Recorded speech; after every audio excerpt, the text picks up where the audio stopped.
Welcome back to Catch Some SoulShine, and today I am joined with my friend Greta Olivias. Olivas. Olivas. Yeah, I it's like can't say it right. olives. It's like olives, Okay, but yeah, with an A. yeah. So I met Greta a couple years ago in Mhm. an art collective group. I've always admired her work. She speaks her truth and shares heartfelt messages, inspiration, and hope.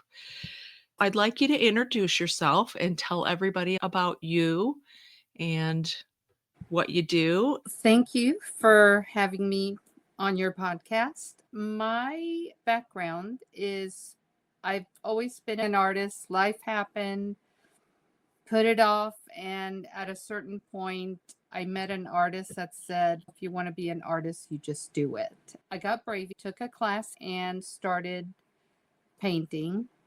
A workshop allowed me to be able to play with paint in order to come up with what came from me, pretty much. Since I'm self taught, it was just painting things and still lifes. But I was drawn to abstract work because there was emotion in it, and I didn't know how to do that. It was pretty much just allow yourself to play. I did that and it started coming out of me. I understand now when people say when people are in the zone, it's Mhm. that connection where you lose track of time. And a friend had described it, it's like a connection with the divine. And I totally understand that. It's a connection to something deeper that comes through us. Lately, with everything going on, I had not been feeling very creative. I had moved about a year and a half ago, so just getting back into it was a little bit difficult. Started creating some, and then everything going on in the world just really, I found myself at one point just afraid.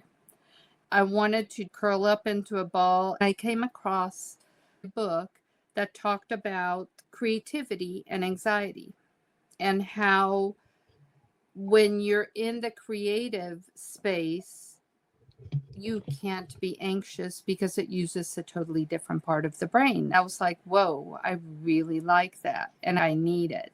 I was hearing from other artists online that they were having a hard time, couldn't create. So I realized we need to be heard and talk about things. In that place of fear, it's harder to come up with answers. So I, with some friends, decided to create this little Zoom meeting that we meet once a week.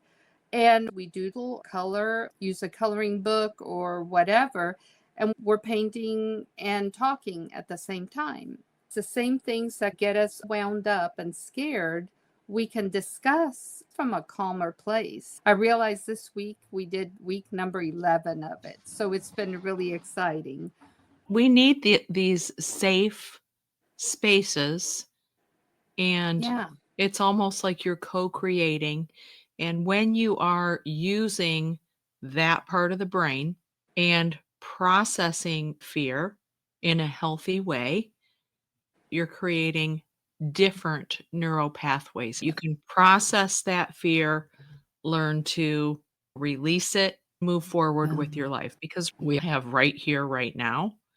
I think what you're doing is really important. Creativity is a huge pathway to healing. It's been overlooked for so long, removed from classrooms, yeah. put on a lower priority level. And one of the books that I read is called Your Brain on Art. And it's about all these different neuroscience experiments and data. And they did studies with accountants and attorneys that tapped into this creative outlet. And what Mm. they discovered is that their productivity went up in their jobs. They Yeah. performed better. They had better outcomes because they infused creativity in their life. I Oh, wanted yeah. to add that when you did move, I Mhm. was the lucky purchaser of 3 of your paintings, and there's something very spiritual about your work. The way I explain my first series that I created is my Cosmos series because it looks like outer space. But I Mhm. like to tell people that it's not necessarily about outer space, but about the universe and our place within it. It has a meaning and a message. When I create those paintings, I can feel the final piece. I sit there and stare at it for a while and find out how to put that into words. Mhm. Sometimes it's one word, sometimes I have to find a word that matches it, but usually it's the feeling that tells me what that painting's trying to convey. The ones with the collage that I do, it's my ruins series. And it started out looking like old ruins. That series has messages for people. At one point, I decided to put music notes in the collage work. I don't know why, it was instinct.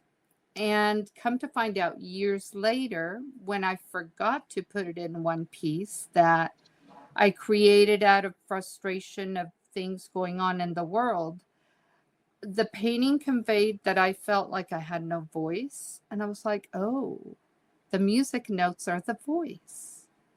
And that's why it didn't make it into that painting. And so they have that instinct, even though I didn't know what it was, it knew what it was until I figured it out.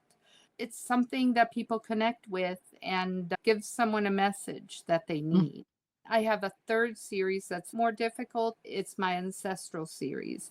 And that is more messages coming from the past, Mother Earth, something out there. The first time I did one was from the trip to Sedona, because of course I was out there in the vortex and I just could feel the messages coming from ancient stuff. And so those are a little bit harder for me to come through. This one, I've argued back and forth. Do I need to do more or not? But I think somebody told me, I think you're done with it. It's sat there long enough. If it's not telling you it needs more, maybe that's it. I'm hoping to create a whole series of that, but I'm still working on some different ones. How would you describe I know earlier you were talking about flow state. I don't know if that's the terminology you use, but that's Yeah. how I Yeah. feel. When we Yeah. get into that groove, we're in flow state. And for artists, it's creating art, or for musicians, getting deep into the Yeah. rhythm or the music, dancers, any Hmm. kind of creative outlet, you can take yourself in that flow state. Even when I was a runner, I would get to maybe mile 6 or 7. They talked about getting into that flow state where you're Hmm. just running and you don't realize Yeah. how far you're Yeah. going, and that's that place of space and time that just escapes you. And how would you describe how that has healed you when you get into that flow state? I'm connected to something bigger, something beyond me. And an escape, but not really, because there's still a connection happening. I started thinking about this recently. I get deep in thought sometimes. And when I was young, I was always drawing. I was the artist in the family. My mother died when I was 5. My sister and I got sent to live with my grandparents in another country and you know, didn't know the language and all that, but I was always drawing. Sometimes I've looked at people and said, I should be more messed up, but drawing kept me as level headed as possible, as connected as possible. Such a Um, huge grief and yeah. loss for a young child. Grief touches all of us, whether it be the loss of somebody or from one state to another, even when it's a positive change, right? Yeah. Grieve what we lose or what we perceive as loss. Creativity is key.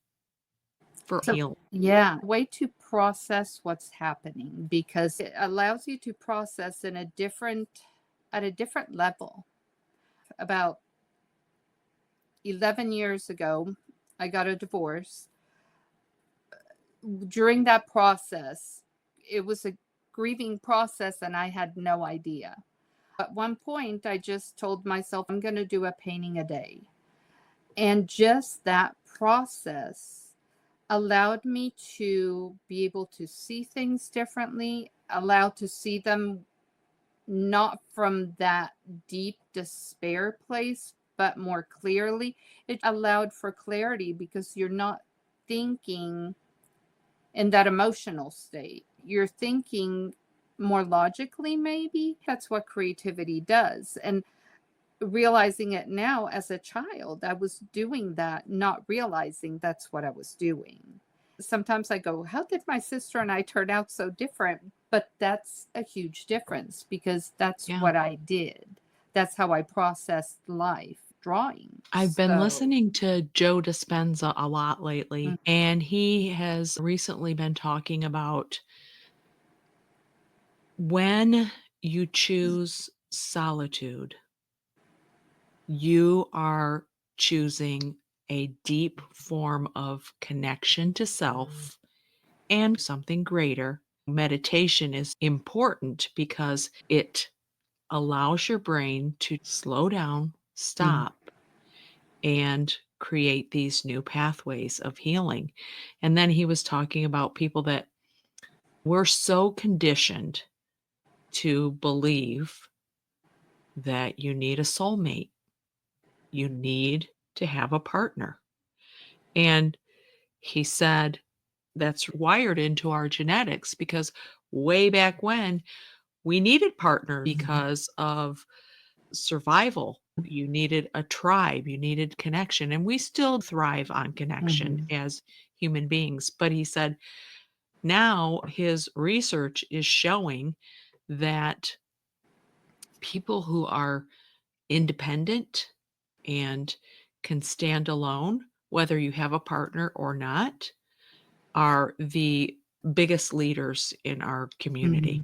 mhm, I mm, find that fascinating, and a lot of the creative people on this podcast fit that category. mm, We allow ourselves these huge blocks of solitude when we're yeah. creating something. Yeah. Struggled with it when I first moved because I uprooted from where I was. And so I found myself not really wanting the solitude because I was needing to surround myself with friends. And I moved here, my daughter lives here, so it's not like I'm alone in a new town. My partner's Yeah, with me.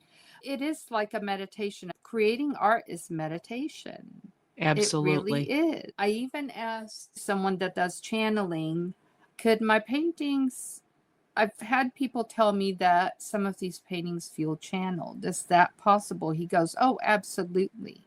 Any type of art is usually channeled. But allowed me to look at my work in a different way, which makes sense because if it's our connection to the divine, it comes through us to end up on a canvas. Art is quite powerful. Not only for you as the Yeah. creator, but somebody that admires art is Yeah. also receiving that benefit. If you admire music, art, or poetry, you're creating positive Yeah. changes in the brain. I've listened to music and it's brought me to tears. I've had people say, I was looking at your art and it brought me to tears. That was so powerful to realize the message they needed came through so clearly to them. And Yeah. I love that. When I hear things like that, is, oh, I'm doing what I'm meant to be doing. Yeah. You mentioned that you have these Zoom meetings. I have also seen you on social media. You used to have live paint-alongs or educational things. Yes. Are you still doing that? I put off doing my workshops since I moved and finally started doing them live again in town. I did my first one this week. It felt really good. I ended up teaching people creativity stuff kind of reluctantly because some friends talked me into doing it because they're like, you'd be really good at those. I'm not a teacher. It's, yes, you are. You just have no idea. Every time I do it, I get something out of it and it's a positive experience for everyone. So I did that this week through the local art group. It's Mhm. about play. It's not about doing anything right or wrong. There are no rules because we can't come up with anything new if we keep doing the same thing. For Right. something brand new, you have to be willing to mess up, do it wrong, do it differently. That's how we come up with something no one else has done before. That's my goal. I started doing that and may try to see if I can format something online. I know Mhm. that I've done an online before with a group during COVID because it was all these kids stuck in their dorms at the one of the universities in Austin, and they contacted me to see if I do a class. I'm tempted to do another one Mm. because it's about Uh, expression. If uh, anybody can find an easier way through what's going on right now. that's what I was gonna say. I think now, especially, the world needs art. We Yeah. need creativity. We need this connection. Perhaps this is a push for you to start that up again. I watched a lot of what you did with the gel plates, and it's the way you teach is just very soothing and relaxing. Just a Yeah. suggestion. I have paintings from your first two series. I don't have a painting from this series, so we'll see. It Yeah. is fascinating. I love that heart you have behind you. That's a hard series for me. It takes a level of intuition. I detached myself from a bit, but I need to Yeah. get there again. So, are you still doing the traveling art collective group that you are in? I am. We are attempting to bring it to Oregon. We're still working on the logistics. It started in Jamestown, New York, then it went to DC, it went to Miami, Florida, and hopefully it'll travel different places. But it's a group of 14 of us. We created pieces of art called Chain Reaction. Each piece inspired the next one. And it wasn't just what it looked like, but the story we sent along with it. It was fascinating to see how each person translated the colors, the emotions, the look of it into their own artwork and passed Yeah. it on. It was a wonderful experience. And the show looks really good in person. I was Yeah. glad to be able to go see it in I big would town. love to see it someday. I have Yeah. followed that as well, and I thought that is just so cool. If somebody is interested, do you have a website? Yes, it's my name, gretaolivas.com. I have links to just about everything on there. I That don't have a is link to great. the international group. I just realized that. I have links to all my social medias and my work, a book that we both took part of, the first Ye book with Jess Hughes. Yes. I have links to all the things. So, Wonderful. Yeah, that'd be great, and if you do decide to do some more teaching, I can vouch for her teaching style. It's absolutely so relaxing, no pressure, a place to play, explore, and have fun making art. yeah, Because we're yeah. all artists. We all have that inner artist waiting to come out. Anything else you want to share? Anything creative we can do if we find ourselves struggling with fear, anxiety, any of that right now, from drawing, painting, listening to music and dancing, anything that involves creativity is so important because it's amazing how it will calm down that fight or flight part of the brain and allow us to see things in a more clear way. It doesn't mean it goes away, but you can Yeah. think about it from a different perspective, put some actions in place and figure out what to do. As crazy as it is right now, it's helpful to see things in a calm perspective. Absolutely. I got caught up in a lot of emotion and fear, and it caused a little bit of conflict in my life. I got creative. I love working in my art journal. There's no pressure. I just have fun making different things, Yeah. and Yeah. I felt better, and I was able to Yeah. move through that. So, thank you for Yeah. bringing that up. And the other Yeah. thing that you mentioned is after your divorce, you challenged yourself to paint something every day. I think we should challenge anybody Yeah. listening to make a contract with yourself to do something creative every day, whether it's Yeah. movement, singing, art, sketching, and playing in paint with your fingers. That's my Yeah. challenge. By the way, I finger paint most of the time. All my Cosmos are finger paints. It's the greatest. We forget we did that as kids, and there's a Right, reason why we did that. It's a matter of going back to how we did things as children, filled with possibility when we were right. kids, and we need Yeah. that. Yeah. Thank you so much for Thank joining me. you. If you're not subscribed, please subscribe and hit the bell so you don't miss an episode. Share this with a friend. Greta and I challenge you to do something creative every day. I love painting, but I didn't paint today. I was creative in the kitchen. I made Yeah. cookies and I Oh, did some meal yeah. prepping. Cooking can be very creative. Thank you so much, Thank Greta, for joining you. me. Bye.